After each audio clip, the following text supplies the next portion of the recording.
kanun teklifinin arzumuz elbette ki bir an önce yasalaşması, meclis kapanmadan önce bu dönem yasalaşması ve bu şekilde Türk vatandaşı olan, aynı zamanda çifte vatandaş olan Siyonistlerin Türk vatandaşlığından çıkarılması, tekrar ülkemize geri dönmemesi, soykırım ve savaş suçuyla yargılanması elbette ki en büyük arzumuz. Bir an önce bunun yasalaşmasını talep ediyoruz. Meclis kapanmadan önce bu teklifin öne alınarak yasalaşması gerekir. Meclisteki grubu bulunan partilerden beklentimiz budur.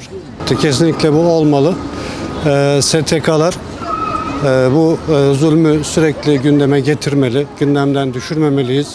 Boykotlarımızla bunu devam ettirmeliyiz, gündemden düşürmemeliyiz.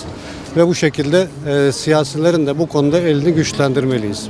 Gerek vatandaşlar olarak, gerek STK'lar olarak. Elbette emsal teşkil edeceğini düşünüyorum.